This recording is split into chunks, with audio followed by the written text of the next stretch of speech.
Hi, everyone. Welcome to the second annual Tasveer South Asian Literature Festival, also known as TSAL. My name is Deepa Sivarajan. I'm a co-producer of TSAL, and I'm also super thrilled to be moderating today's panel on Plural Worlds, Plural Futures, South Asian Speculative Fiction, which is co-sponsored by the Plurality University Network. Before I bring the panelists on, I'd like to introduce TSAL and make a few acknowledgements. TSAL brings together an eclectic group of poets, novelists, screenwriters, nonfiction, and experimental writers, expressing a wide range of South Asian diasporic voices on race, immigration, caste, gender, identity, and publishing. TSAL is brought to you by Tasveer, a social justice arts organization based out of Seattle, Washington, in the United States. Our mission is to inspire social change through films, arts, and storytelling. If you are enjoying TSAL and our other programming, please follow us on our social media channels with the handle @TasveerSeattle and subscribe to our YouTube page. To help us continue to bring year-round South Asian programming to you, please go to tasveer.org to donate. Before we begin, we also wish to acknowledge the Indigenous nations and people on whose land we live and work. We at Tasveer acknowledge that we are on the ancestral lands of the Coast Salish peoples, specifically the Duwamish tribe. To pay your respects to the Duwamish tribe, please visit realrentduwamish.org. Tasveer also works in solidarity with the Black Lives Matter movement. I also want to give thanks to our local literary refuge in Seattle, which includes bookstores like the Elliott Bay Book Company and Ada's Technical Books, as well as the Hugo House Center for Writing. We'd also like to thank our other sponsors, the Plurality University Network, Du Bois Carey, Madison Avenue Realty, the cities of Seattle, Bellevue, and Redmond, For Culture, Arts Washington, Arts Fund, the UW South Asia Center, and the Gardner Center for Asian Art and Ideas. And to our audiences, we'll be taking your questions in the latter half of our program. So please post your comments and questions in the YouTube live chat, and we will try to get through as many as possible by the end of the program. So I'm really thrilled to begin this panel and start introducing our panelists. So we first have Iona Datt Sharma, who is a British Indian writer, lawyer, and linguophile. Their speculative fiction has appeared at Strange Horizons, Anathema, and many others, and their first short story collection, Not for Use in Navigation, was published in March 2019. And just a few weeks ago, their first novel, Division Bells, was published as well. Their work can be found at generalist.org.uk/Iona, and they tweet as @SingleCrow. Welcome, Iona. Hi, Deepa. Thank you very much. Next, we have Mary Anne Mohanraj, who is the author of A Feast of Serendip, Bodies in Motion, The Stars Change, and 12 other titles. Other recent publications include stories for George R.R. Martin's Wild Card series, Perennial, A Garden Romance, stories at Clarkesworld's, Asimov's, and Lightspeed, and an essay in Roxane Gay's Unruly Bodies. Mohanraj founded Hugo-nominated and World Fantasy Award-winning speculative literature magazine, Strange Horizons, and serves as executive director of both desilit.org and the Speculative Literature Foundation. She is clinical professor of fiction clinical associate professor of fiction and literature at the University of Illinois at Chicago. Hi, Mary Anne. Hi, thanks for having me. Next, we have Mimi Mondal. Mimi is a science fiction and fantasy writer from Kolkata, currently living in New York. Her novelette, His Footsteps Through Darkness and Light, was nominated for the Nebula Award in 2020, and her co-edited anthology, Luminescent Threads, Connections to Octavia E. Butler, received the Locust Award and was nominated for the Hugo Award in 2018. She also occasionally writes the column Extraordinary Alien on Hindustan Times. Welcome, Mimi.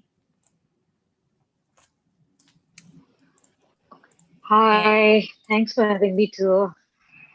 And finally, we have Salik Shah, who is the founding editor and publisher of Mithila Review, the Journal of International Science Fiction and Fantasy, which can be found at mithilareview.com. Welcome, Salik.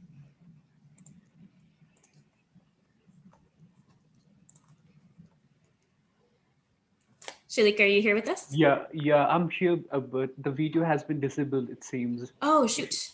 Okay. I'm wondering if our folks behind the scenes can help out with that, the video.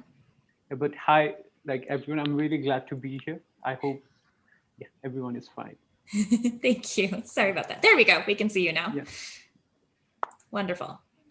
Great. Well, thank you all so much for being here today. I've been so excited for this conversation. I just wanted to get us started by talking a little bit about where you all see your work within the broad range of speculative fiction, which for folks who are new to this genre, it's a broad category that can include science fiction, fantasy, horror, and many other genres.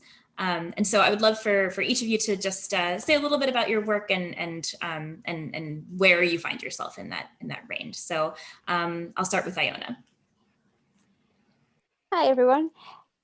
So in terms of where I sit on that general spectrum of science fiction and fantasy and speculative fiction more generally, so I write science fiction and fantasy both, not horror. For for reasons that should be very obvious when you ever see me in front of any kind of horror property, but neither my science fiction nor fantasy is particularly high concept or exciting. It's not epic fantasy and it's not space opera.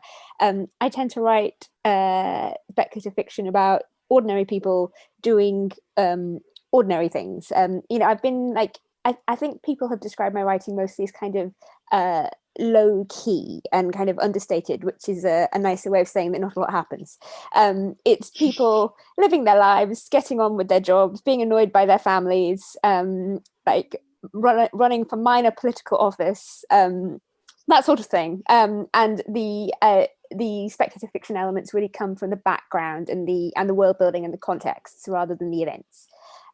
So that's where I see myself, probably just right in the middle of the spectrum, doing nothing that's exciting and nothing that's wildly outside the conventions of the genre.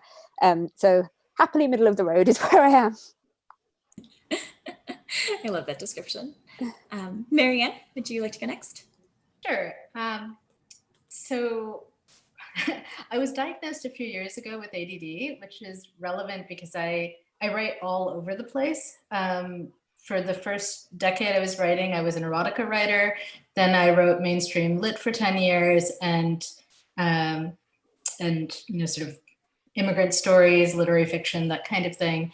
And it's only in my 40s that I've really come home to science fiction and fantasy, which was sort of my first love. I grew up on Star Trek.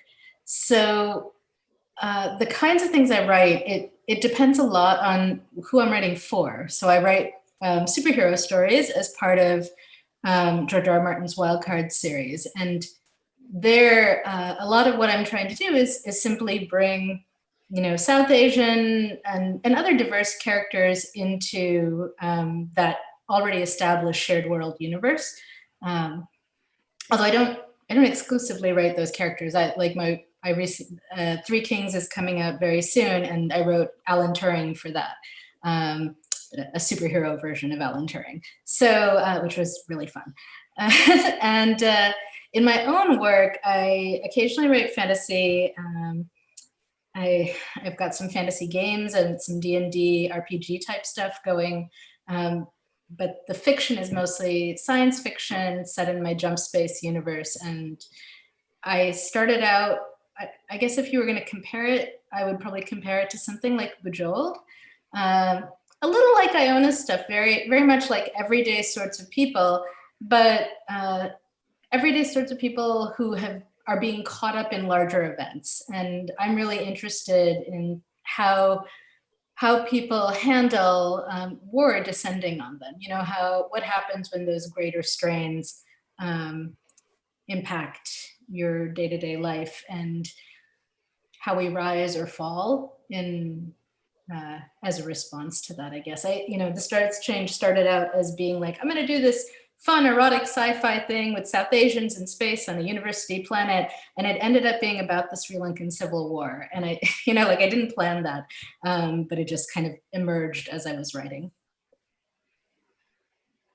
Thank you. Mimi? Okay, I was actually as Iona and Mary Anne were talking, I was like, what can I say about my writing? I was trying to figure out in my head, I guess. So I mostly so far what I have published has been largely on the fantasy spectrum, because fantasy and science fiction is a very arbitrary division, right? So my older stories, which were last published last year, so they were written even earlier, what you can actually see if you go online and look for my writing would be based largely on history and mythology, and it would probably fall on the fantasy spectrum. And I'm trying to write a little more on technology and future. So like my newer stuff may look more science fiction-y. And then again, like I write a little bit on politics and culture, which is not part of my fiction writing. So what interests me is, I guess, I mean, I grew up in India, and in India, literary fiction is really big, and science fiction and fantasy is not so much. It's only coming up, right? And I grew up in a family which had like a lot of mythology being told to me, mythology and folklore being told to me as a child. And then I had an education in like, a BA in English and so on, where suddenly it just like flips over to literary fiction, which doesn't have a lot of relationship with the kind of stories I grew up reading or watching. Like even Indian literary fiction used to be very realism or magic realism. So I think like from my mid-20s or so, I started trying to integrate what I was reading with my own personal experience and things that I had loved growing up. And the stories that I have out are largely based around this circus that's like traveling through a version of India in the past. And I used to call them the majestic Oriental circus stories. Okay. I'll think about other things to talk about later. Sounds great. Shalik? So my stories, like, I mean, I'm still like, just a few of my stories are out, and I would say in a Mithila review, the kind of stories that we have published there, stories that are about identity, are about quest for justice, and about equality, that struggle for freedom. Those ideas that make us, as a nation, like the Indian struggle. Let's say, who are we? How do we create a better world? How do we give more freedom? And also the fluid, nationalities. I mean, my stories are about borders, about identities, and also about that universal sort of vasudhaiva kutumbakam. I mean, that sort of big. How do we reach that, and how do we become that? And so it's again, like, I mean, we'll discuss uh, the themes. I mean, authenticity, identity, all those issues in our panel today. So those are the issues that I struggle with. As a writer, I'm more into, like, let's say, literary, speculative. Like, I'm the best in literature is what I want to produce, I want to publish, I want to edit. And it's more than genre for me. It's about how do I take stories as a medium, as vehicles, for change. So that's been sort of, the mission which started Mithila Review. And even in my writing, I struggle to do that. Thank you. Yeah, I love that people are bringing up, some of the, like Mimi said, the arbitrary divisions between these genres, and not only between these genres, but I think between what is seen in the industry as literary fiction and speculative fiction. I'm really interested in that those blurry lines between them, and sort of where that matters to your work.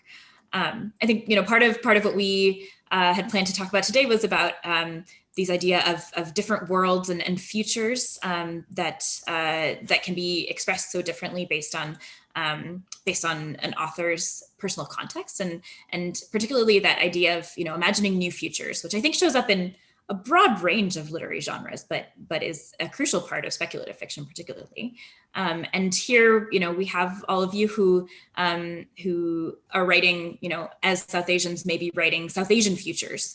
And I'm just curious to know what, how you feel South Asian futures that you write or imagine, what they might have in common or not with South Asian futures, and sort of how you place that in your work. So let's start with Mary Anne this time.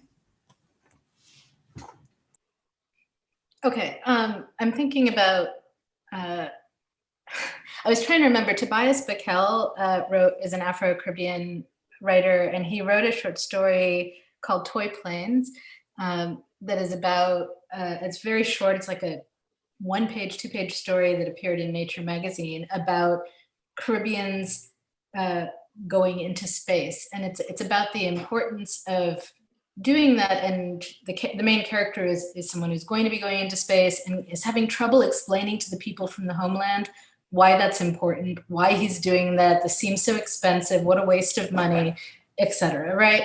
And so I don't know, that I think about that story a lot, and part of why I put South Asians in space is just so they're there, so they're visible and part of the conversation.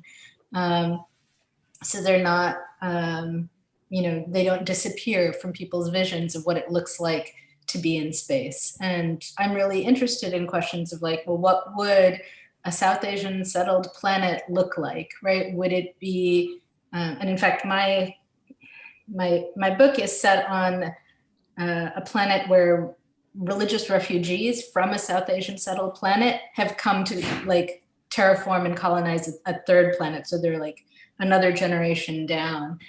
So there's an implication that on the South Asian settled planet, there was major religious conflict that led to that, right? And at some point I'll go back and try and write those stories too. And I'm not saying that's necessary, but I guess that's one of the things I think about a lot. In Sri Lanka, we had sort of 2,000 years of relatively peaceful, multi-ethnic society, multi-religious society. And there were definitely some conflicts, but colonization really, I think, aggravated and accelerated some of those fault lines. And so that is now, and it's an ongoing question, right? Where is the place of Buddhism in space? Where is the place of Hinduism in space?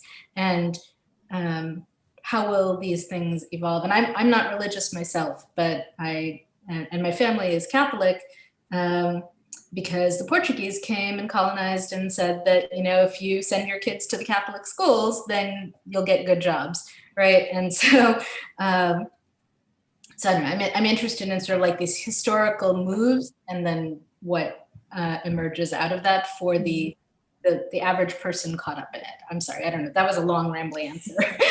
No, that was great. Salik, do you want to weigh in?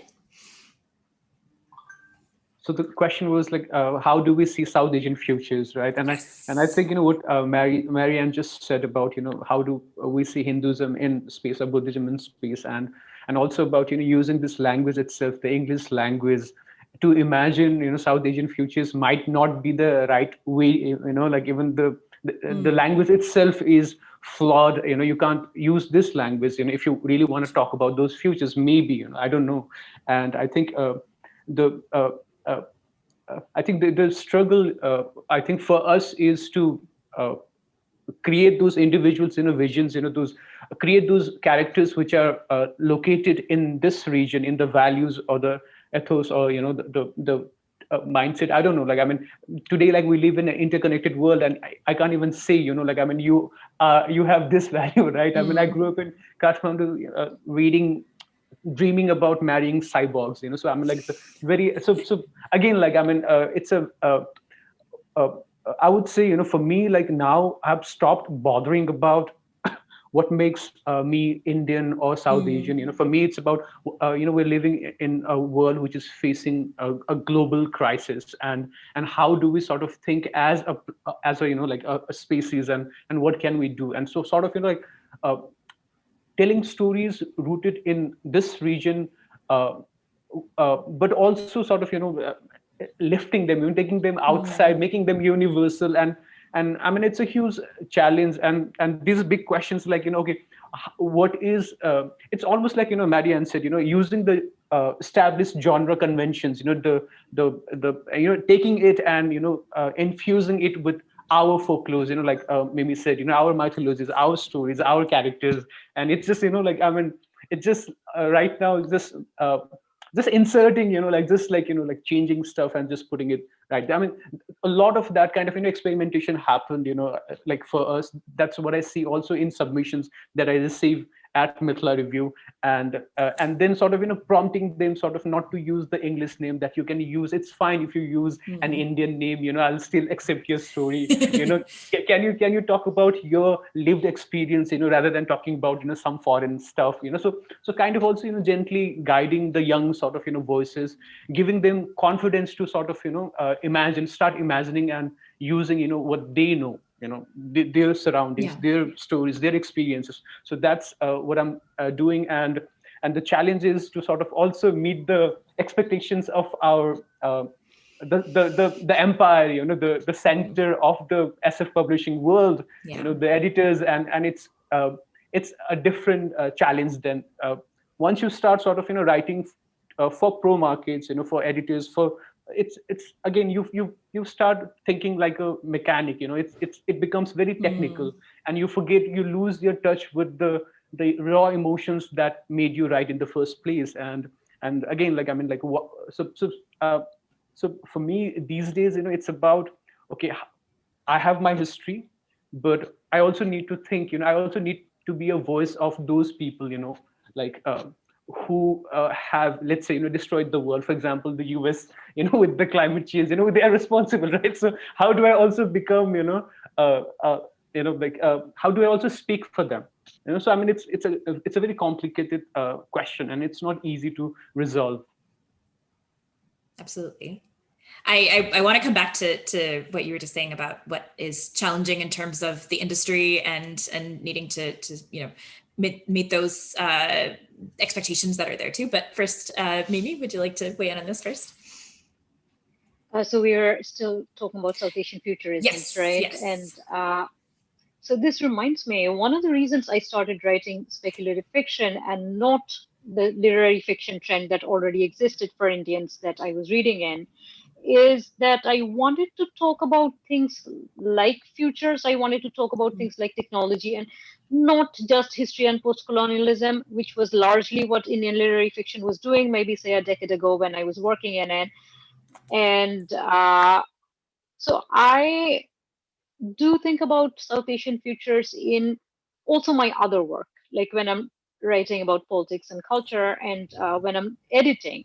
So, and the thing that Salik talked about, which I want to circle back to, because when new people are writing South Asian science fiction stories, and there are a lot of people, and I'm sure we've all met those people, and we've all been those people in our writing, where we start out with writing stories with white people characters, right? Because that is what we know, that we think that is what science fiction is, right? Yeah. And we're writing stories based in the Western world with Western problems, which is especially distant if you're not even from the West.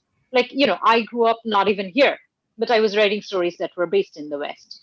And people are sometimes still writing those same models. When I'm like, when I receive submissions, when I look at submissions, I had, like, one of my thoughts is that South Asian futurism will probably not be the same model as white people futurism, right? Like, we're culturally not the same thing.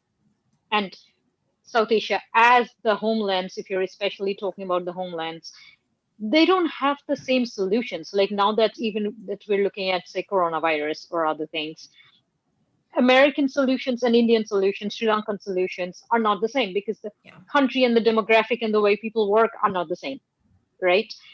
And these are some of the things I'm very interested in, especially what I'm writing in the future, which may be coming out sometime. Like, environmental questions, climate change questions. Like, you can't discount, say, the huge population of South Asia, which is not the same, which is not like America, right? And I find it very interesting what the Chinese science fiction authors are doing, like the whole science fiction community in China. I would not say that I find it entirely positive, but I find it interesting because they're writing in a model that is very, very similar, like that is very well fitting to the society that they have, which is not like the society in the United States, right? Like, their stories are coming out of their society, their government, what they're like, the kind of social life that they're familiar with, and that makes sense in their worlds. And I'm trying, and maybe I'm doing this because I'm a Homeland Indian author, because some other Homeland Indian authors are doing the same. Like Samit Basu just brought out a science fiction novel, which was very closely connected to the political situations, the protests that were happening in India last year. So the CAA, NRC, these protests against the government. His novel is very, very closely alludes to those things. It's a near future dystopia, but also not a dystopia, technocratic society in India. And so these are the futurisms I'm interested in. Mm. And I mean, given that I come from a Dalit background in India, one of the reasons I didn't write realism or like literary fiction was that literary fiction at that time, and probably even now, about Dalits is really depressing. It's really bad. It's like it's all oppression, and that's not what you want to write. Well, that's not what I want to write. I don't want to say that's not what you want to write, but yeah, I mean, I just like, so I, coming from a community like that and not wanting to write oppression porn fiction, I didn't have other options besides speculative. Yeah. Because realism fiction in India wasn't doing that. So that is another reason I write speculative, I guess. Yeah. Yeah.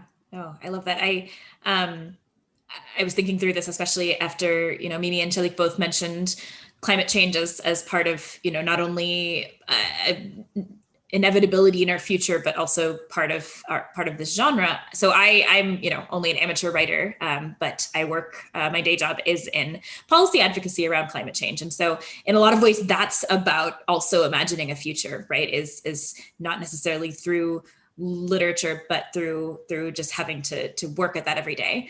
But I also get a lot of my inspiration and hope, in particular, from fiction and from futures that aren't just oppression porn, and the rise of solar punk as a genre that was really about bringing hope to a future that had adaptation to climate change, and it was really important to me. And I mentioned this because, Iona, from knowing your work, I'm pretty sure that the idea of hope in futures is also relevant to you. So would love to hear your thoughts now. So I think, as you know, Deepa, I have a one-person hobby horse about how, speculative fiction does give us this opportunity to write hopeful and beautiful fiction. And I'm not saying that speculative fiction can't be the other thing. Like, it can be kind of gritty engagement with the realities of the anxieties of our times, if you want. But that is not really what I do. Like, in terms of what I think about South Asian futures, I think what's helpful context is that I did not grow up in a home where there was a lot of storytelling. I grew up in a home of rather austere academics who believed more in writing. I say this with the greatest love and affection in the world, but more academic papers in our house than novels. And I didn't grow up in India. I grew up in the north of England, in an extremely majority white area, and so my experience of like literature and fiction is like your classic kind of Western nerd teen story. So it's like, I grew up on Star Trek, I grew up on Lord of the Rings. I mean, I say that I actually read Lord of the Rings for the first time 2 weeks ago, but I grew up on like Terry Pratchett and Bujold and all the classics of the canon, right?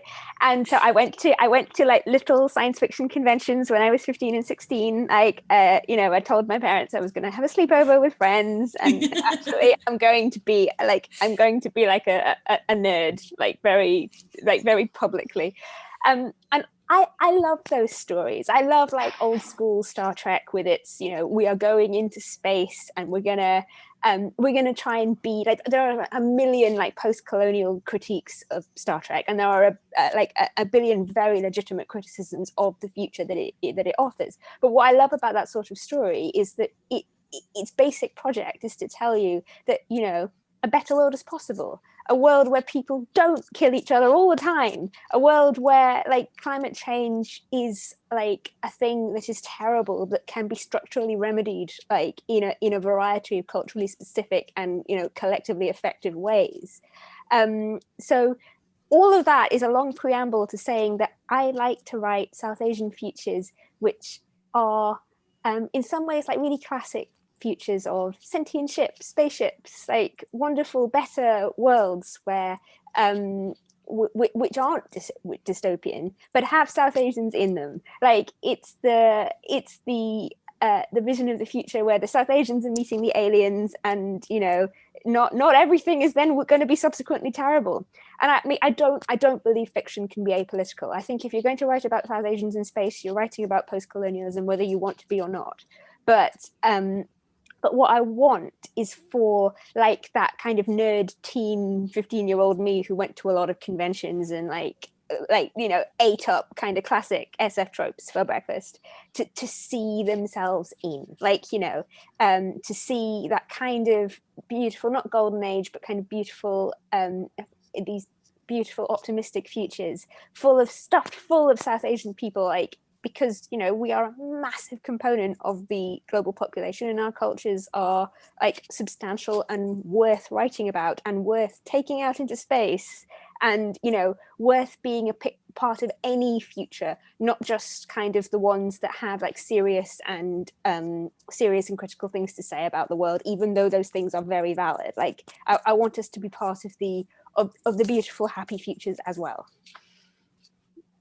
Absolutely. And I think that distinction is really important of, you know, one of the things I hear, particularly not being in the SFF industry, and also, you know, talking to a lot of folks in my life who aren't, who don't read or aren't that into speculative fiction, is this idea, you know, that's long been there of SFF as escapism. And there's this, you know, first of all, what's wrong with escaping if you're in a place where you need to escape from? But also, you know, this idea that you can have happy and hopeful futures that are still grounded in the realities and of the context that you're living in, and that science fiction is about imagination and trying to think of alternatives to our realities. So a couple of folks now have brought up sort of where they're placed in this idea of sort of homeland authors and diaspora authors. And so I just wanted to turn to that idea. And you know, first of all, you know, Daspir is based in Seattle and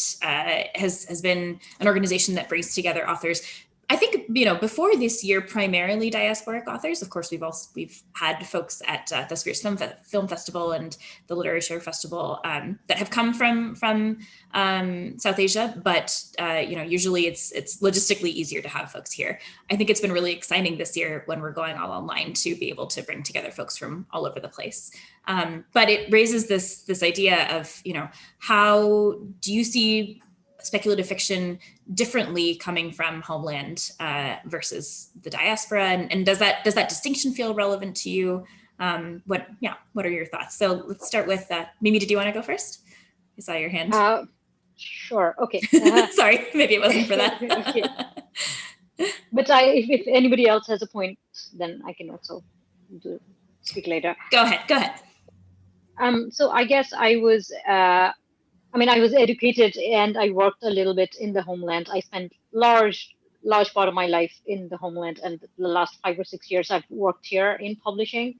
So that's why I wanted to kind of take this question. And see, a lot of these differences are structural, right? Because especially in India has a big publishing industry. Like there are some countries which don't have a large publishing industry, or in English, or, you know, that pay enough. So what happens in India, or for India, for instance, that authors coming out of Pakistan or Sri Lanka, Bangladesh, etc., would sometimes publish from Delhi, because Delhi has a publishing industry.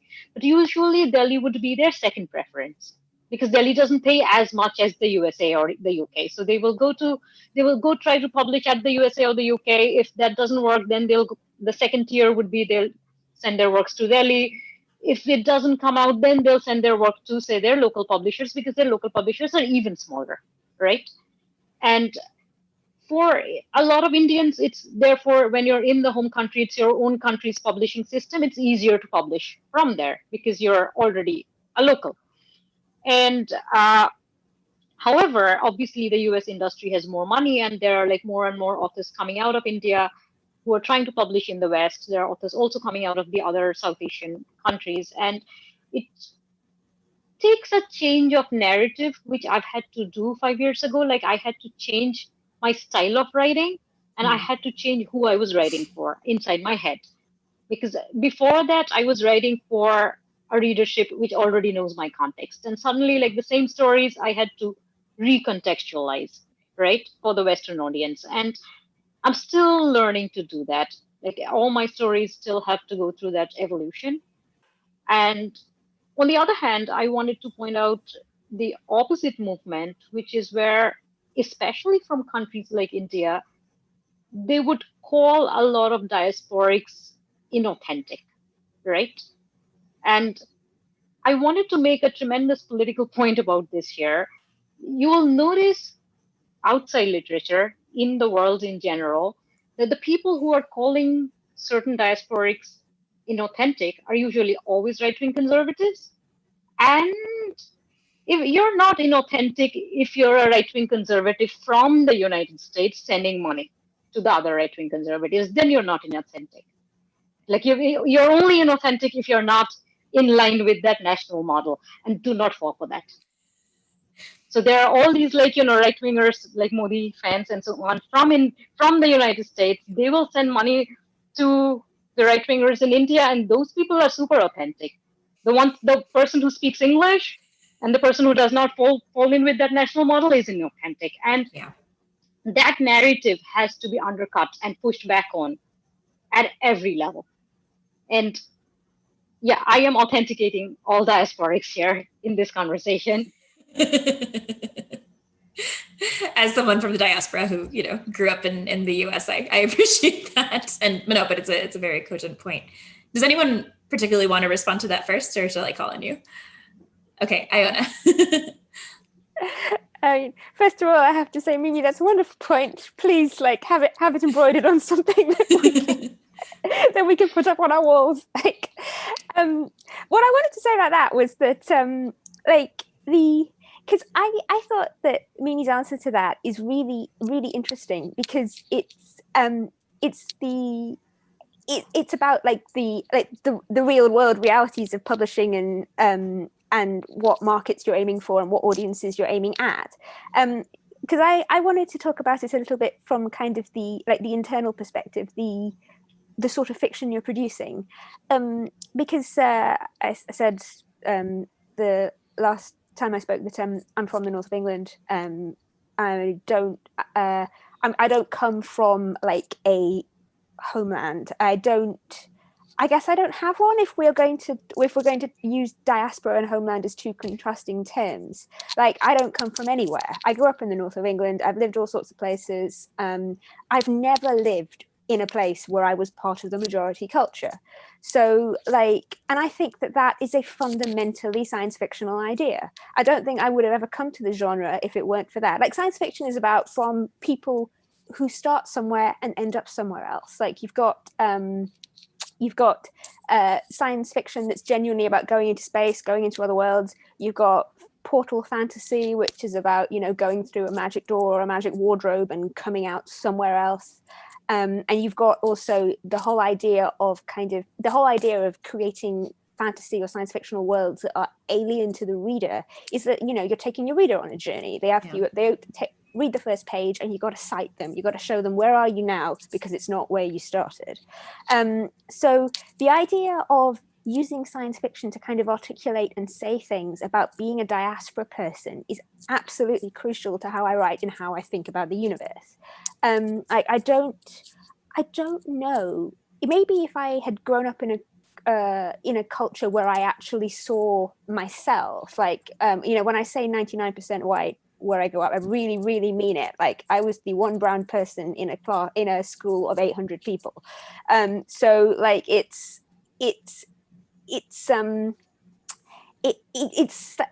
you already live in a science fiction universe when you're a diaspora person. You're already the stranger in a strange land who's come from another planet to tell you about Diwali. It's part of what the genre is to me. So I think in terms of identifying a contrast between homeland and diaspora in exactly that particular context, that's it.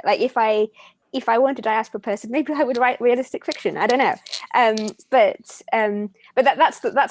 the point I wanted to make. Like the kind of contextualizing yourself in your fiction, where you start from in that from that question probably does depend quite a lot on whether you're part of a majority culture or not. Salik, oh, sorry, Salik, did I see your hand earlier? Or? I think Mimi should go for it. I think she has lots to say. I can read her. Yeah, please. Then I'll. Did we want Mimi or Mary Anne first? Mary Anne. Oh, I didn't have my hand up. Got it. My screen only has four people, so I have to keep flipping it. Yes, sorry. Got it. Mary Anne. Mary Anne. Yeah, I would love to hear what she has to say.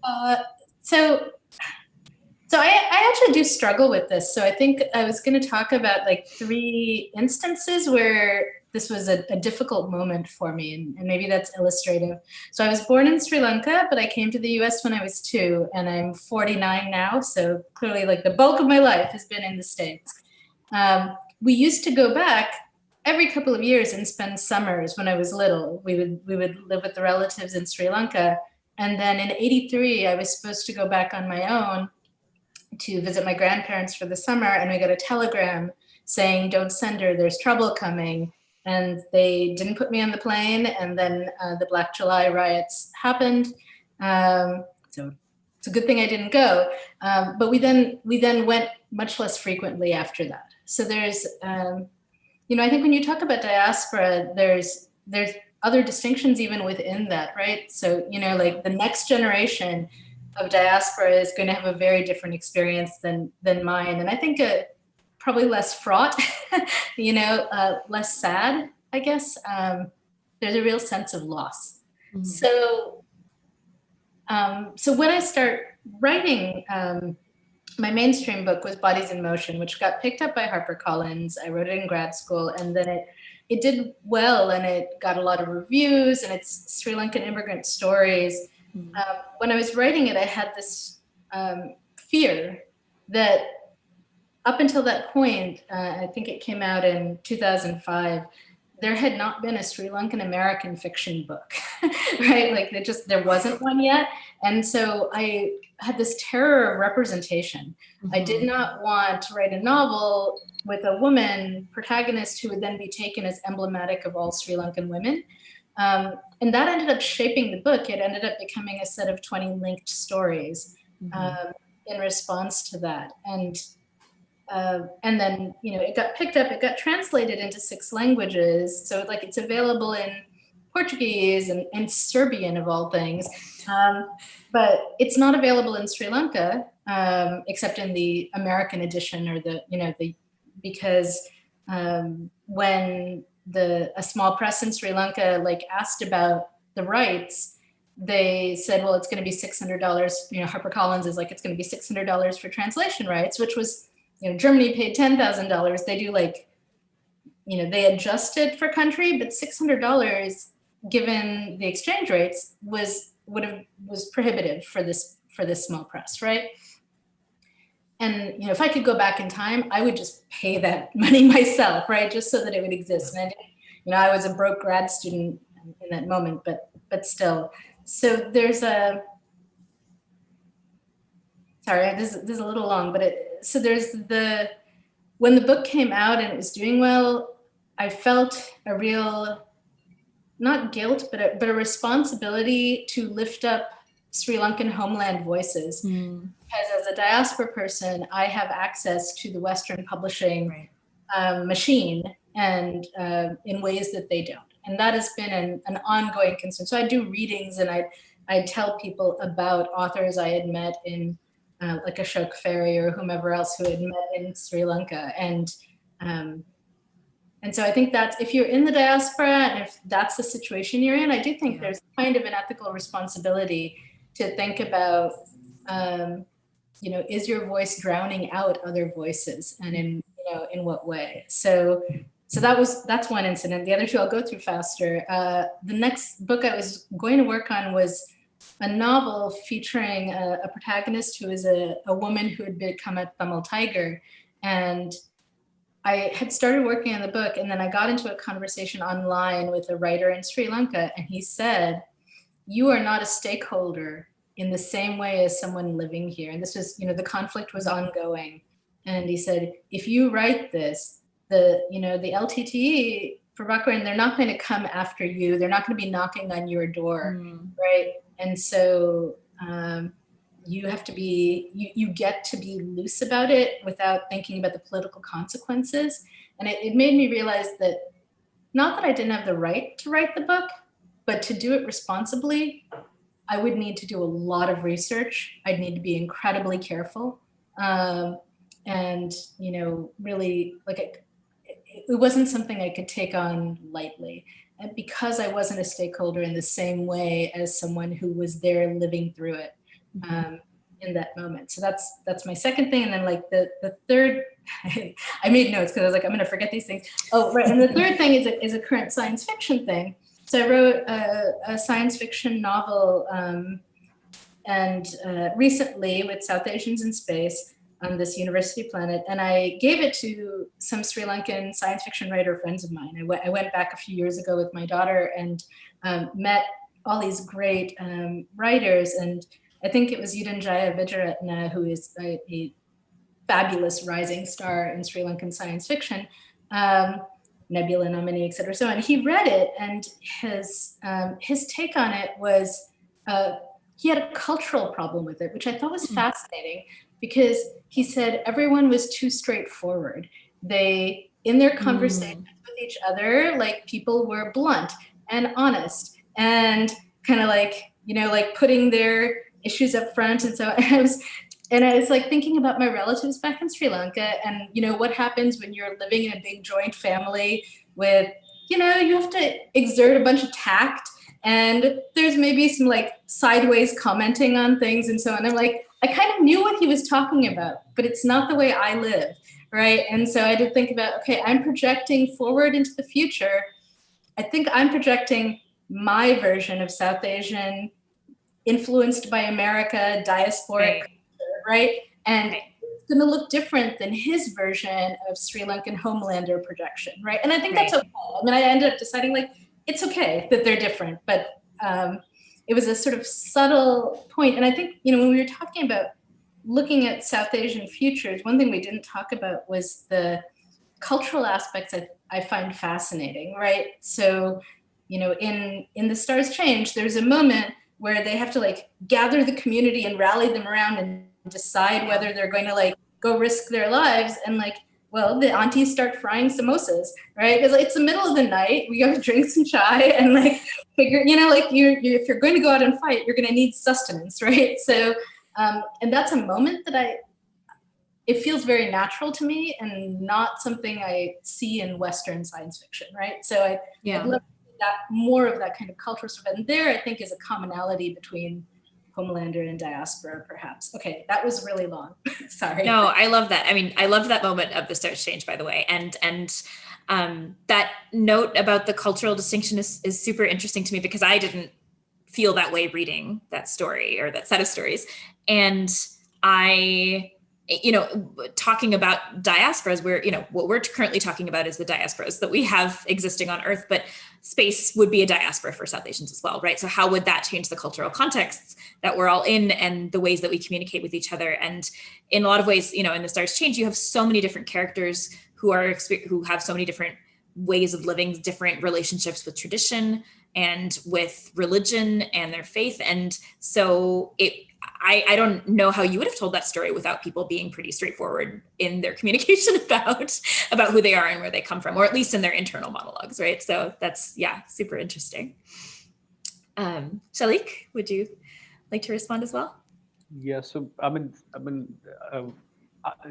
experience, like all of the, like it's overwhelming, I'm just like completely sort of, moved, because I also grew up in, Kathmandu, like it's Nepal, like as an ethnic Indian, and the experience, of border Mithila, it's so complicated, and I totally, I could relate with, what Iona said, I wanted to marry a cyborg, date a robot. What does it say? It says that I was not comfortable being myself. I didn't want to face those questions about, who are you?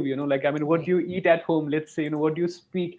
Things like that, right? So And coming to, like I think what Mimi said about, China, what Chinese writers are doing, they're writing in Chinese language for their people. So, there, you can talk about things, you can take things for granted because, they understand. You don't have to, sort of, tell stories about yourself to other, like other in the sense like the outsider, let's say, I mean, so when you're trying to, I think I wrote some poem, like where like sold to language, I mean, like when you use English language, when you start, writing for someone else and not for yourself, it becomes a like, the authentic and inauthentic, that whole like who decides, like my experience is authentic to me, and who are you to tell me it's not true?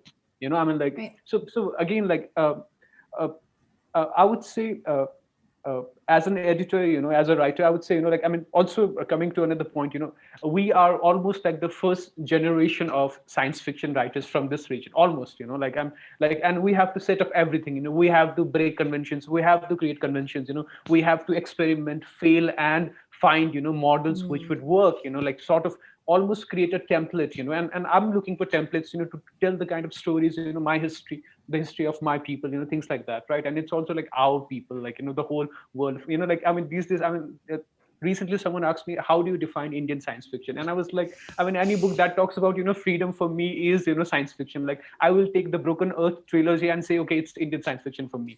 For you, like, I mean, for you, it's not, it's a different thing. But for me, like any great book, is about like which moves me completely. It becomes, my fiction, and that brings me to this idea of literature as your home, language as your home. When you grew up in like I mean, when you have multiple languages, I speak 3-4 languages. It's like and so I mean, but English has become sort of my home. This, but also there are also like like my mother tongue and another. I mean, it again like again like again here I feel which language is my home again, like that becomes a very difficult question, and that's where translation comes in picture. And at Mithila Review, I mean, I really, I mean, it's just because of fund and like people and all. I mean, I wish we could publish more regional fiction in regional language with a translation. Unfortunately, like money is actually a huge issue. If we were in West, or UK or US or Canada, we might have had like I mean, raised like thousands of dollars, like a couple of years ago. But because we're operating from India, we haven't done that. I see these new magazines coming up, raising funds, and I've gone and met people here, and they don't value stories. They don't value our stories. Like they don't value fiction at all. They, for them, non-fiction is the tool to, I don't know, do what. Maybe I don't know. I mean, what they are doing. So I don't want to get into that conversation. But I want to say, what I want to say is, for me, literature it gives you that idea of home, gives you that security as a person, gives you, helps you, like you're lost, and it kind of, it brings you together. And I get so many emails from so many writers, like I thought I was alone. They say like, but when I found Mithila Review, when I found this community, even for me, when I found this community, I'm so thrilled, to be with you guys right now. So I would say, write whatever you want to write. I will read, and I will love. And Iona said, she writes low-key stuff. I would say she writes amazing stuff. Not low-key, and there's a lot of hope and happiness, which I love. This can I make a little point Please. to the thing that Mary Anne said, the second point that Mary Anne made when she was talking about writing about the wars in Sri Lanka, and the thing about another person telling you that you're not a stakeholder, right? And I'm coming to it from my Dalit studies and experience as a Dalit, which doesn't come out of India a lot, or used to not come out of India in an academic way. So the Dalit experience in India is that we are cut off if we are articulate, right, in the intellectual sphere. And by that I mean that Dalit people who are middle class or above middle class, and who can be like academically, or who can write in English, who can write at all, and can write in newspapers and other things, the mainstream society will tell you, well, you haven't suffered, you are not one of those people who are actually suffering, therefore you're not a true representative. And it's a very good way of silencing the only person who can speak. Because the person who's in the villages, who are the people who are getting gang raped, are not writing an article in a mainstream newspaper. So the person who's able to write an article in the mainstream newspaper, the mainstream tells them that, well, you did not get gang raped, so you didn't get to speak. And sometimes when you're talking about countries, especially small countries, where there are widespread national level, political and war and things that have happened, where like national level writers are not getting to write, they're not being able to write. It's not a correct perspective to tell a person who is of the ethnicity, but at a slightly more privileged person and who is more able to write, that you don't get to tell this story. Like, I don't accept that. And that doesn't come from a good place. Yeah, just want to add one more point here. So my story, Sambala, is about Tibetan experience. I was going to talk about that story, the Tibet story. Yes. Yeah, and for me, and what I'm really angry about, with really, first of all, I don't deserve to be in this panel. You are all writers. I'm a marketing guy. I would put it myself in that way. And you guys have worked in publishing and things like that. But what I see, writers like in Nepal, in India, they are so sort of obsessed about their own, so I would say centric, they're so self-obsessed, I would put it that way. There's thousands of Tibetan refugees in India, in Nepal, and who's going to write for them, and I think sometimes you just have to have that you just have to have that basic human decency or compassion to be able to feel and tell their stories, just write it's your investment of time and whatever emotions or gift that God has given you, or or the nature, or whatever you believe in, right? And I think that sort of empathy, or that compassion, or whatever it is, that sense of uh, being in the world, I think that's what makes Mithila Review a global publication, why it has attracted so much love and support from around the world, right? The kind of stories that I see, and I think it's about how should I say, these days I have stopped caring about the media, because they are not even supporting or covering Mithila Review, so why should I care, right? First of all, so I've stopped being concerned about the reception. I'm more focused on how can I support new voices, new writers, new perspectives, and because I know, when I was 16, I didn't have this kind of a platform, and today, like, a 16-year-old can see this platform and is working, and maybe 10 years down the line, he will come up with this amazing book, and his exposure started at Mithila Review.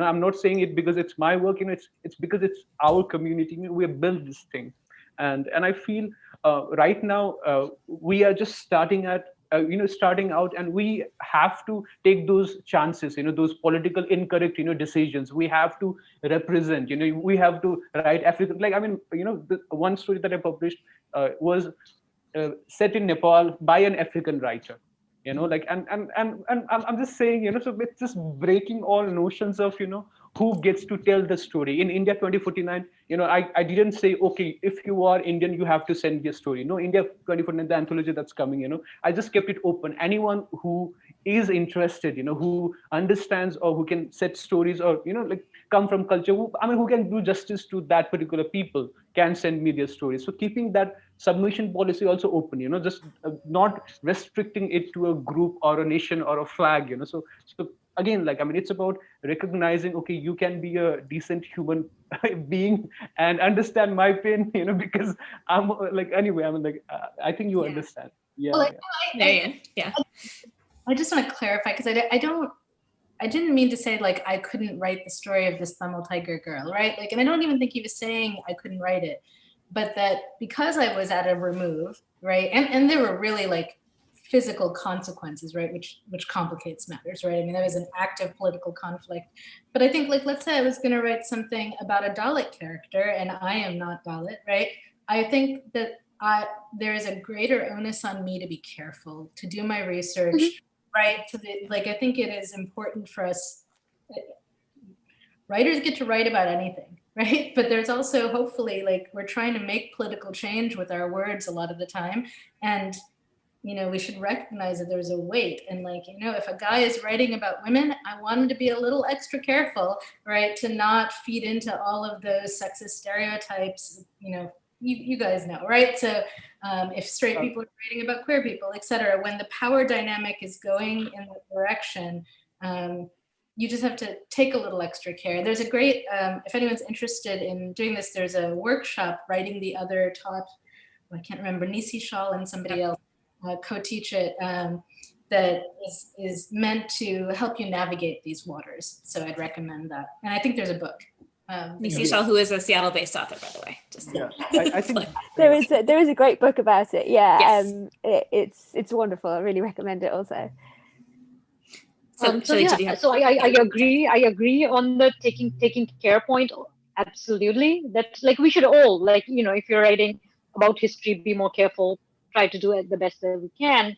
I also think, like, I just wanted to bring up the point about, you know, letting the subaltern speak point, right? And we should all obviously, like, if there's a representative of the community speaking, we should let them speak. And like, once again, if my Dalit background, like if somebody really poor who was very oppressed as a Dalit person comes up and wants to talk about that, I would move back and let that person talk. And I have made that commitment to myself that I will keep an eye on the fact that if somebody with more authentic experience gets to talk, I will let that person talk. But if there isn't one, like say when Salik wrote his Tibet story, which I was going to bring up at some point, it's a pro-Tibet story that takes place in Tibet. Now, as far as I know, as many authors that I've seen, I haven't seen a Tibetan author in science fiction fantasy so far. Now, would that story not be told then? If nobody else is telling them, if there isn't another person to pass on the mic to, I think we'd still have the right, with humility, to tell that story, because otherwise that story doesn't get told. And that's not justice either. Just one point I want to add. You know, I think Mary Anne used this term, terror of representation, and I think I'm crippled by terror of representation. Not just for this, like even as an Indian SF writer, let's say South Asian SF writer, there's so much this burden of expectations to, let's say, create the Hugo winning work. It cripples you. I mean the expectations. It's insane. And I would say, I think I'm telling it to all the writers in the audience right now. I think you guys should just chill and stop like listening to this kind of things and just go and write whatever you want to write, man. Thank you. And I will take that opportunity to also turn to some of our audience questions since we've had a lot coming in. So thank you. Yeah, there's been a great discussion, and obviously it will continue as we answer some of the questions from the audience. So let's see. First, we have Gautam, who asks, there is SF that draws from there's science fiction that draws from South Asian mythology, but seems to be oblivious to the political or supremacist role played by myths, especially on questions of caste. How do you navigate that terrain if you're writing about mythology? Does anyone want to start with this one? I can say, like, I'm working on a couple of projects where I'm using these mythologies to, subvert or use this, like, so I mean, see, cultural production, there's a commercial factor, there's political factor. So you need to use the tropes and because people are using this to understand something. That's their worldview, right? So how do you use those tools and subvert them to fulfill your agenda of humanizing them, or sort of sharing or teaching the values that you believe in. So I would say stories again, like they are just tools, and how do you use those tropes or tools or symbolism to make your point? That is a challenge for every writer. I mean, for right wingers, they will use it for their benefit, and for someone else with a different belief, they need to be able to use those tools. Again, we're talking about craft and technique. It's a, again, like, I mean, it's based on what you want to achieve through your fiction. You will find the right words, right tools, right symbolism. I might take a different look at a different angle of it. I think what Gautam is asking about, to me, it reminds me of some of the conversations I've been in about alternate history fictions in the US around the Civil War, the American South, slavery, and so on, right? And recently there was a TV series that was going to happen with a sort of reverse racialized situation that got canceled. And there's certainly, I've heard arguments that some of the alternate history science fiction around this has been essentially a glorification of the Confederacy and that kind of very, and a whole host of right-wing, arch conservative values, right? So I take his question as pointing to that kind of difficulty. If I were going to write something with Rama and Sita and try and take a sort of mythological approach, I'm in this current political moment in India where there's, and I'm not an expert in this, the religious situation in Sri Lanka is very different.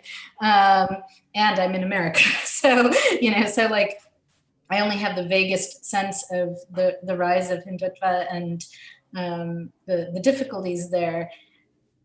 And I guess that's part of it. Like, I would be hesitant to start working with some of that material until I researched it more and understood better what I might be feeding into. If I wrote a glorious, Hindu mythological fantasy epic, but that left it open to being picked up as a rallying cry for arch conservatives, that would be very distressing to me, right? Like, and so I would need to think through, like, how can I work with this material in a way that is not going to make it open to being misappropriated politically, right?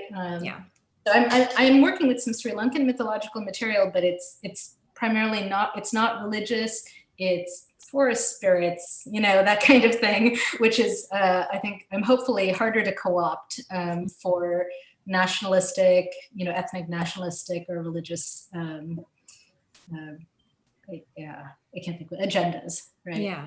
I think it's a super interesting question within the context of science fiction and fantasy to me, because mythology, first of all, not everyone considers that to be fantastical necessarily. If a mythology is of your faith, you may or may not consider, it's a storytelling certainly, but you may or may not consider that to be something outside of your reality, right?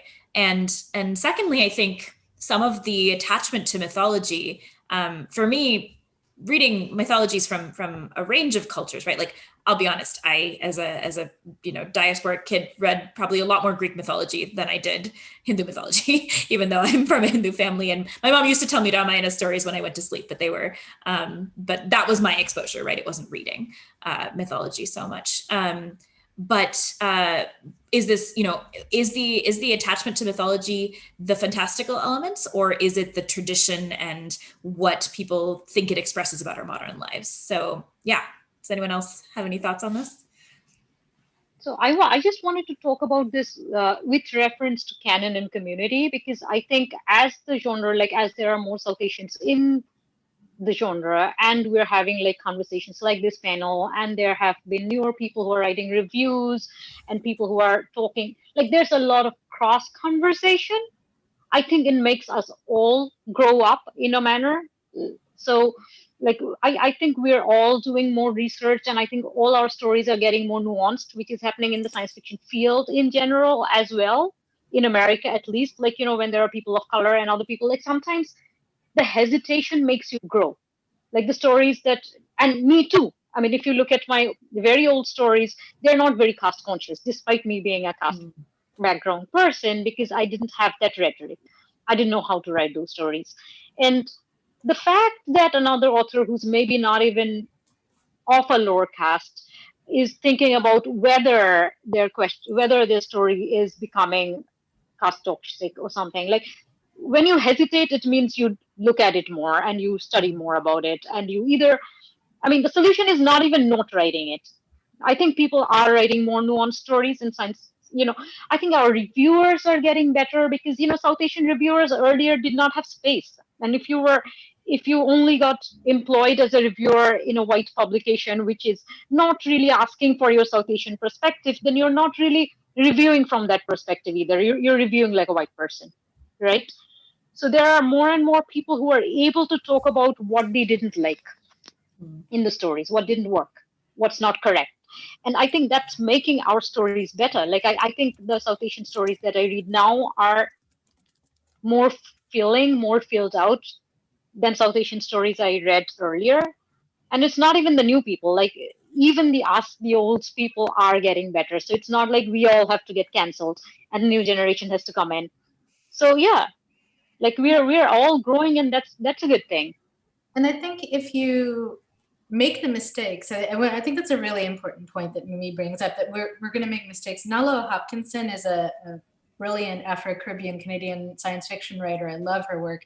And she said to me once that racism is the sea of shit that we're all swimming in.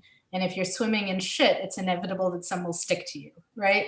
And so when you write, if I wrote a story with Dalit characters, I wouldn't be surprised if I would subconsciously have some terrible ideas in the back of my head that would emerge in the writing of the story, right? I try and catch what I can. I try and, not perpetuate stereotypes, especially damaging stereotypes. But I've had stories published that were problematic. I had one story that I wrote that portrayed a lesbian as a psychotic serial killer. And I got way back 25 years ago when I first started writing. And I got criticism. I got letters saying, you're feeding into these tropes. And I said, well, no, she is a psychotic serial killer. I'm not saying all lesbians are. I'm by myself. I think I did that. Right? I got very defensive about it. And it took me like a decade before I was like, oh, the first time I sat down to write a lesbian, funny, I wrote her as a psychotic serial killer. Maybe that might be reflecting some of the shitty ideas that I picked up from my culture, right? It wasn't malicious on my part, but that doesn't mean it didn't do damage, especially back then when there were so few representations of lesbians in literature, right? So it becomes less of an issue the more that those voices are speaking for themselves, right? And the more we have a plurality of stories, there's less responsibility on any individual one. But anyway. Just want to add, like something about the writing process. And every story is an exploration, a grasping for truth, some kind of, it's an exercise in self-awareness and okay, what is it? What is this story? Who is this character? And I feel it exposes more about, our own thinking. And that's why, it's an amazing exercise for anyone. And regarding, I want to also touch upon, another point, which is about the market. These days, mythology, these kind of stories are selling, and publishers, that's why, they're just publishing, they're just trying to make as much money as possible, so, from this whatever industry, so that they can pay some of us, let's say, because so that's why it becomes a very complicated, like as a publisher, I feel for them. So I'm like, again, like I understand, it's blood money, whatever it is, you do your, thing, and so give us awards and slightly some money, but anyway, yeah. Iona, did you want to chime in on this one? Or should I go to the next question? Yeah, no, not me, because mythology is way out of my ken. Fair enough. Okay, we'll go on to a question from Sunil, which is, have any of the panelists addressed colorism in their writing of South Asian futures? Salik? I think Sukanya Datta tackled this, really beautifully in her story. Like first, I'm forgetting the name, but she has done it like amazing. She is she's an albino, and her experience, she has really done it. I'll send a link, something like later on Twitter. Amazing. Yeah, Daspir can post it afterwards too. Yeah, great. I think I usually, okay, sorry. No, I'll just say, like, in my work in This Starts Change, I tackle it in a reversed manner, right? The dominant culture is South Asian and darker skinned, and there's a minority working class culture of Irish Scottish people who are pale skinned, and they're clearly seen as second-class citizens on this planet. And hopefully I'm able to use that to explore some of the colorist stuff from a reversed angle. I don't know, that's kind of where I'm coming to. It's funny, I was on a completely different panel recently with 4 or 5 other Indian writers. And I admit, like, I was a little startled that they were so light-skinned. I had this kind of moment of like, oh, I really am quite dark-skinned by comparison to many North Indian writers. And I just don't even think about that most of the time. But it was this funny moment. I was like, oh, I should go look at their work. I'm curious, like, how this plays out. That used to happen to me at school and college so much. Like when I was in photos with friends and I'm already short and I'm shy. So I used to be on the corner of the photos and I was always underexposed. And at some point I noticed that like all my friends are light skinned and I'm not. And I do write about colorism. The sad, funny thing is that because I write about caste, which is also like, which is so strong flavored, that colorism kind of fades into it, you know, like my characters, my protagonists are nearly always dark-skinned Dalits. They're pretty stereotypically dark-skinned Dalits. Not all Dalits are dark-skinned. My younger sister is light-skinned. But because they're dark-skinned, but no, because they're Dalits, they're getting so many other slurs from people that dark skin does not become the first thing that they're getting, you know? And like sometimes colorism, like, you know, sometimes when you're talking about a discrimination which has less oppression than another one, if you can compare them at all, then like you need to put it not against the background of that. So yeah, I mean, it doesn't look like I talk about colorism, but Yeah. my protagonist is pretty much all dark-skinned, Yeah, but they're and also untouchable. What can you do? and also the Salik. question of the POC, the person of color. Here, I mean, like, I mean, unless you go to US and sort of, like, I mean, if you don't look it from that Western lens, American lens, you don't understand what is this POC. I mean, like, that's a foreign concept, here. So Yeah, I mean, Right? Like all South Asians are called brown, and I'm like, well, as if only that was correct. I mean, I do think that, the colorism also emerges in colorism against Black people, right? And so, I have stories with a Sri Lankan girl who falls in love with a Black man and has to then deal with all the family consequences around that. So, I guess it depends on what the question was looking Sure. for. There's like many, many aspects to colorism, right? So Absolutely. Okay, a little bit of a different question. Indrashan asks, how has music, in particular the non-lyrical / textural aspects, informed your work and vice versa? Has it, I guess, is a question, first of all, for anyone. Iona? So music informs quite a lot of my work, but I find this a very interesting question because I think it's one of the features of my writing that really doesn't come from being South Asian or diasporic or any of the rest of it. Because I edited a book reasonably recently that is called Consolation Songs. It has that title because I got, this is more of an anecdote than a cogent point, but I got really obsessed with this band, this Norwegian band called the Gearman Larsen Trio. This is what comes when you leave Spotify on for hours and hours. It sort of digs deep into the archives of what it's got for you. And they have this song, I don't speak Norwegian, but the song is called Trustavang. And I listened to it about 500 times in a row, like in one particularly like kind of bleak COVID time. And putting Trustavang into Google Translate, it makes up the word consolation song with no space in the middle. And that lovely phrase just sort of stuck with me. And when I was going to title an anthology, like several months later, I thought, you know what, that's lovely. Let's stick that on there. So that is a significant and concrete influence of non-lyrical textual music on my writing. Yeah, I think it's hard to trace. Much of my work has been written to the soundtrack to Crouching Tiger, Hidden Dragon. So I'm sure that influences it in some ways, but I couldn't pin it down in anything.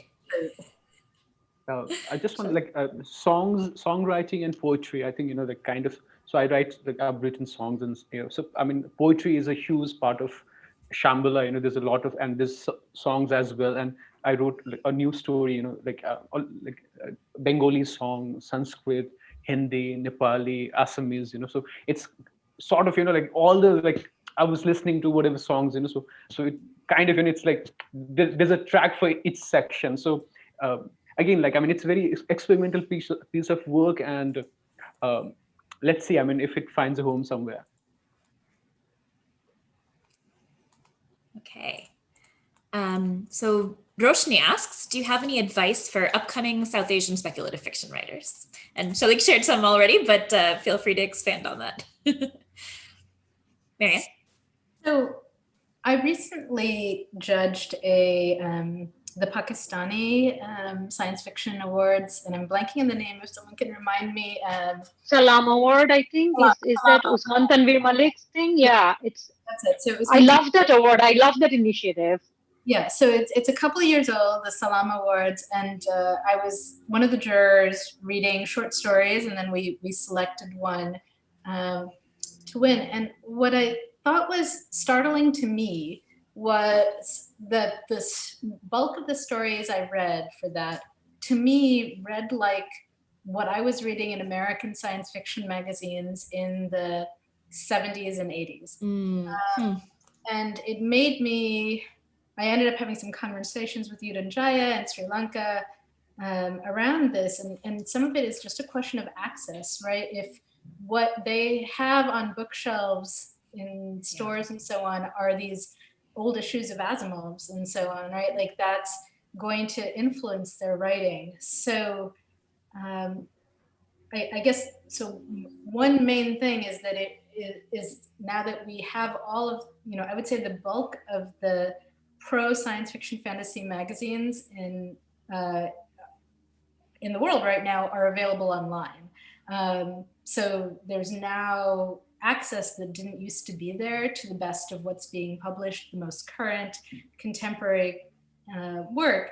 And I would say read it, like you don't have to read all of it, but a good like starting point is go look at the Hugo nominees list and the Nebula nominees list for the last year. Look in the short story, novella, novelette categories.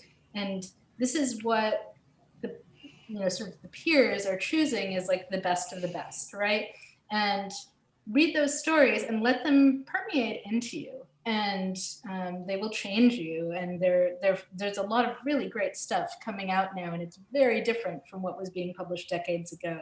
And I think it is hard for people who aren't familiar with where the conversation is going to compete, I think. And the plus side is that, in America, people had to like live through those 50 years to get to this conversation. And what I'm sort of expecting to see is that South Asian science fiction fantasy will have a very accelerated course of evolution by comparison. That's what I'd expect, and it'll be really interesting to see if that plays out. And then the last thing I would say, which is kind of the opposite of what I just said, but is echoing a little of what Salik was saying, is don't try to write to the market.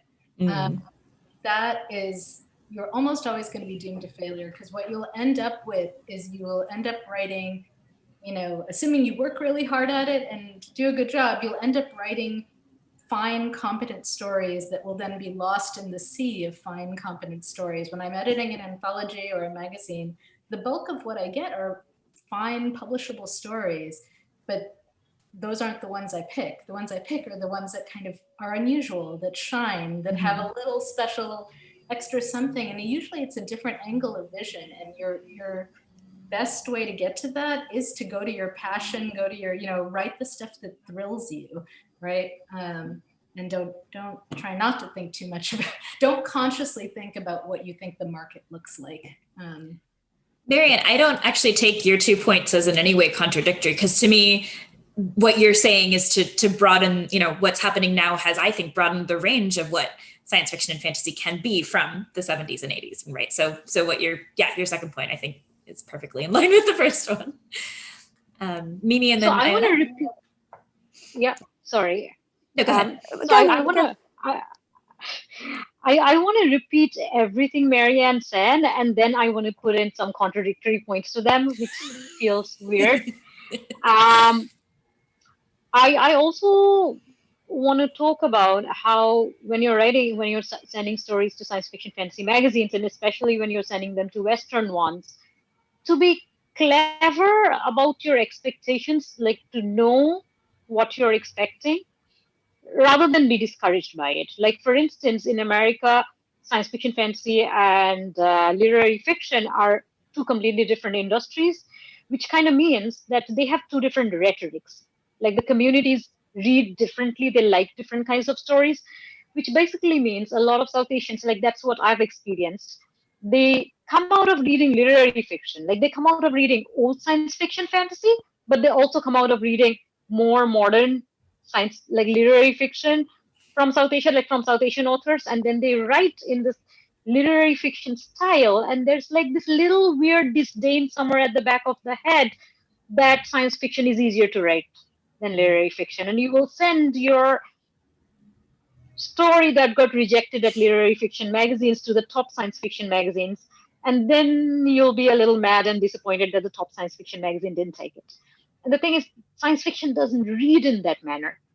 Like, there's a slightly different style, and this is not just a cultural thing. Like, this is not because they're not taking your story because, like, they're not rejecting your stories because you're South Asian. Like, in America, literary fiction is written in a different style than science fiction fantasy. So I'm not saying you have to write science fiction fantasy or like you're a bad writer, but don't, like, also be clever about being disappointed. Like, don't be like, I'm such a terrible person, while you're also like, I'm such a terrible writer, while you're also disdaining the market and not really reading its material. And you're sending it something that's completely not a fit for them, and then being like, yeah, well, they don't love me. So I wanted to make that point. And I've been involved in, you know, various international efforts like Plurality University, and some of, you know, I went to FutureCon recently, and I want to really echo that. I keep being startled by what to me it seems like a kind of like a chip on your shoulder attitude, right? Like, they rejected me because, you know, I've sent 3 stories out and they've all been rejected. It's because they don't publish brown people, right? And I'm like, you know, and it's that's just wrong. That's like, in fact, I would say from the, you know, I know the editors of these magazines, and they're kind of desperate to publish brown people. You probably have a little bit of an advantage on that regard. Like, they really want to publish a diversity of authors. Right now, we're in this interesting global moment in publishing around that. But I think what people maybe don't realize if you're writing from these homeland countries is, you know, if you're in the West, you collect often a lot of rejections before you get publications. And if you're part of a writer community, you know that, right? You're hanging out and people talk about like, oh yeah, I've papered my bathroom with all of my rejections, right? And so you understand that that's a typical part of the process. And I feel like that has not always made it across the ocean. Iona and then Salik. I think the thing I would say to up and coming South Asian writers, particularly diaspora ones, and particularly ones who are, you know, have not up and come very far just yet, is that there's no test. There's no level of being South Asian that will make you a good South Asian writer. You are a great South Asian writer by virtue of being South Asian and trying very hard at your writing. If you're not writing, you know, the mythology you grew up with, if you grew up in a house that, like I did, you know, only has you know, dull academics writing dull papers about endocrinology. I mean, if your like great area of expertise comes from something else, like, you know, you want to tell us like the future of sewage plant engineering. Mary Anne reminded me earlier of a story of mine that is about sewage plant engineering, but that's what you want to write about, then I think that the world is crying out for South Asian stories about science fiction involving sewage plant engineering. I think it's your job to give the world what they didn't know they wanted. And so, like, I think writing authentically to who you are is just who you are. You don't have to be the, you know, the world's like paradigmatic example of a South Asian writer.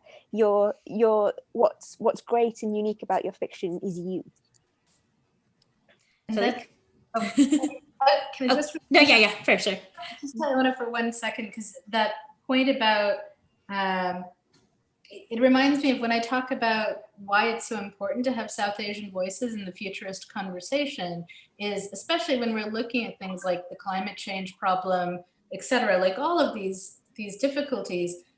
Right now, I feel like the solutions that are being offered are driven by a bunch of white tech bros in Silicon Valley, right? And they're like, yes, let's make, electric cars. And okay, fine, I have an electric car and I'm glad I have an electric car, but like, I want to know what the Bangladeshi farmer thinks about this. And I'm pretty sure electric cars are not going to solve his climate change problems right now. Like that's not, so that like we need, for global solutions, we need global perspectives, right? Absolutely. Totally agree, and that's where I think there should be more publications like Mithila Review in each country. Like I would say, like everyone needs to start their blog or community, and starts, like they need to start publishing. I just want to mention, something about the discipline of a writer, because I don't have a discipline, and so I just want to talk about, see, right now, as an editor, as a publisher, as a writer, what I feel is we need, South Asian writers, we need to be extremely, prolific. We have to produce like as much stories, novels, like trilogies, series as we can. And my advice to you is like write that trilogy, write that novel, write that series, don't stop, just like your job for the next 5 years is to just write, produce that massive like amount of work that can overwhelm the world. Conquer. I love it.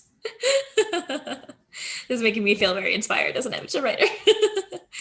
I know we're basically at the time we're supposed to be, but I just wanted to close by asking each of you to briefly either talk about something that you're working on that you'd like us to know about, or maybe share some recommendations of authors to check out, whichever you prefer. So let's go backwards from when we started. Salik first. Yeah, please read all the authors who are on this panel. Okay, Mimi. Oh my God. I want to say, please read Mithila Review, which I wanted to plug when Salik was talking about it, because the funding issue is real. Like there's a Patreon, go join that. And I am writing mostly things that are supposed to be announced in like the next couple of weeks or so. But one of them is serial fiction with Serial Box, which will probably come out next year, which is a collaboration with some other South Asian authors. And I'm writing for some games. Like, I mean, there are all these things that I can't talk about right now. Sure. So, well, we'll be excited to follow you as you can talk about them. Mary Anne? My most recent book is a cookbook, Sri Lankan cookbook, A Feast of Serendip. So not so relevant to anything here. Three Kings. But delicious. Yes. So 3 Kings is coming out soon. That's one of my wildcard books. It's actually out in the UK, but it's coming out in the US. So if you like superhero stuff, The Stars Change is my jump space novella, which I'd recommend. And you can read a lot of the stories in that universe for free on my website. So you can come check it out, see if you like it. The general recommendation, I would say, yes, definitely Mithila Review. Also Strange Horizons, which is the magazine I founded 20 years ago. It's one of the top prozines in the field. They just won a FIA award or an Ignite award for sort of like their commitment to cultural diversity, et cetera, so on. And they pay really well. And, I guess I want to say one last thing about the pay stuff. I also publish Jaggery, which is a South Asian lit mag, which is open to speculative fiction. So you can also submit there, but it doesn't pay as well as Strange Horizons. So I send it to Strange Horizons first. Sorry, Jaggery editors, we'll get you some more money. But the only nice thing about globalization in this regard is that when I raise money here to fund one of these publications, it goes a lot further when it goes to Sri Lanka or even India, right? Because of the exchange rate. So even if we're only paying $100 for a Jaggery story, 100 US goes further there, right? And so, and I kind of feel like, Salik, you and I should have a conversation about fundraising for Mithila, because I sort of feel like you shouldn't be trying to fundraise in South Asia. You should be trying to fundraise in the diaspora, because, you know, let a British person throw a couple pounds your way, it's going to go a lot further, right? So there's that kind of diaspora responsibility conversation. Like, anyway. So. Great. Iona? I'll second Mary Anne's recommendation to read Strange Horizons. I am a huge fan of Strange Horizons. The sewage plant story was first published there. So nice. But on things of my own, so I had a book come out 10 days ago. It's called Division Bells. It's not speculative. I mean, I suppose it is speculative fiction because it's set in 2022 and is about climate change. But it's actually a very quiet romance between a civil servant and a special advisor who are both very unhappy to be falling in love. It is not great literature. It is like it's something to read while you have a glass of wine and live through a pandemic. That's it. we can't let Iona keep, you know, like minimizing her work. So just ignore anything she says that says her stuff isn't good. Thank you very much. That's just her being British, by the way. That's just her being British. I am terminally British. That is true. Well, thank you all so much for being here. I've been so excited for this conversation, and I'm so happy that it got to happen. I'm Daspir is really grateful to have all of you here, and yeah, this has been wonderful. So thank you all, and especially Salik, thank you for staying up so late to be here with us. Thank you, Deepa. You've been a wonderful moderator. Thanks for having us. Yeah. You need to do more of these. This is great. Yeah. I think, like, you know, like, just like, I think at Mithila Review, I think we I've been very lazy and sleepy, I guess. So maybe I'll wake up now. I think I'm just thinking, you know, I've been on a couple of panels. I think let's see, you know, we'll start doing more of these. And thank you so much, everyone. That'd be wonderful. Yeah, and Daspir will try to share some of the links to recommendations that people talked about, and to Mithila Review and Strange Horizons. So audiences, please watch out for that. Bye, everyone.